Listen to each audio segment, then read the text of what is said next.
funny thing about these milkweed pods is that I've been gathering them at another location and they're already past it now. You can't even use them anymore, they're too tough.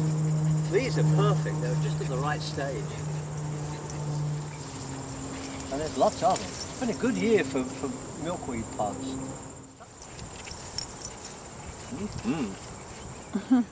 So we've been trying to find a whole number of different ways to prepare these pods. And what I thought of is that what we could do is to stuff them like we do grape leaves. And you see, milkweed pods have that little seam down them, and all you need to do is just pull along the seam, and look, it just splits apart. Way back in May, we started gathering milkweed when it was about this big, and just a shoot, and we were using the shoots to make various dishes with.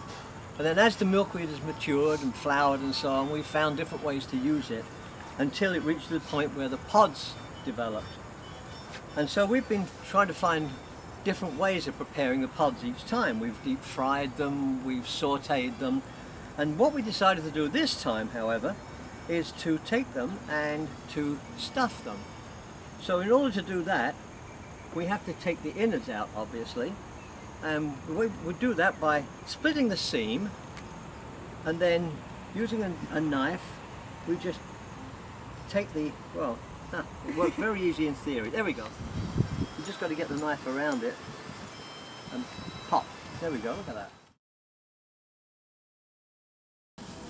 So we've gathered a few wild foods from the farm. We have some lamb's quarters here, which is kind of a wild spinach.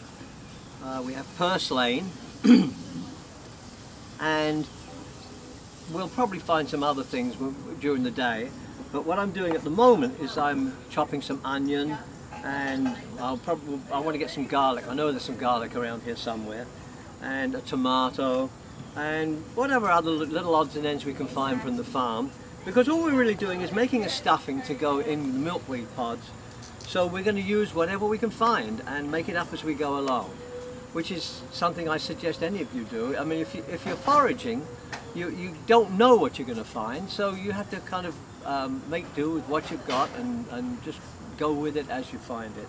So what I did was to saute all the ingredients that we looked at before, and then I put the pre-boiled rice in with them, and here we have a nice colourful little mix which we'll then use to stuff the milkweed pods with. I will parboil these for a minute, just enough to soften them slightly so that we can stuff them. Yeah. Bring them out.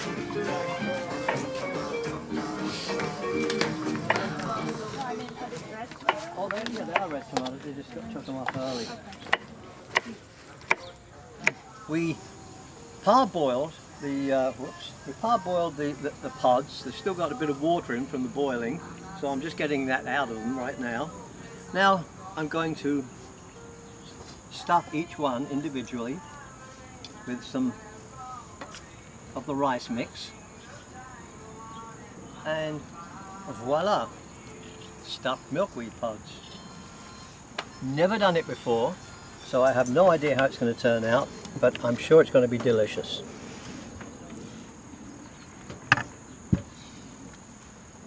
Okay, this is wild Maine seaweed.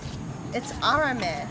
If you're Asian and you're familiar with wakame or seaweed soup, this is the type of seaweed that you might find in your seaweed soup. I'm going to use the broth that I cooked this in for about 20 minutes. I'm going to use that broth to make a soup, and this I'm taking out to slice up and add to these cucumbers to make a cold salad. And it's very refreshing, and if you've been out in the hot sun all summer sweating, it contains every mineral and nutrient that is found in seawater, which is similar to your blood, so it's very restorative if you've been sweating a lot, which is why I'm making it.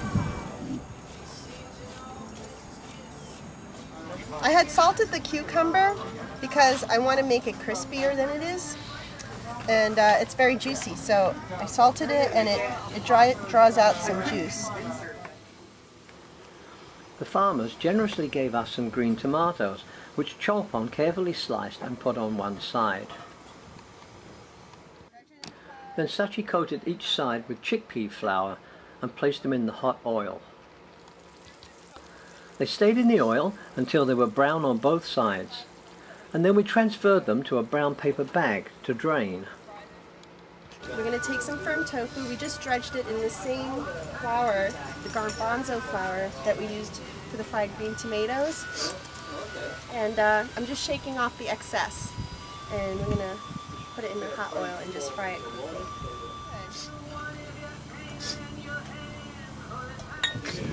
This is why I like the big pieces. Fishing out little ones, pain in the ass. Oh. I'll do it. What is that? Fried tofu.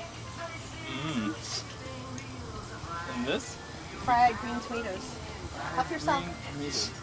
At last our feast was ready. It was quite a spread. Fried green tomatoes, stuffed milkweed pods, cucumber and seaweed salad with purslane, tasty shrimp, a tofu and wild food salad, and some garbanzo bean cake. Wow. How's that water feel? If you want pepper. Cool.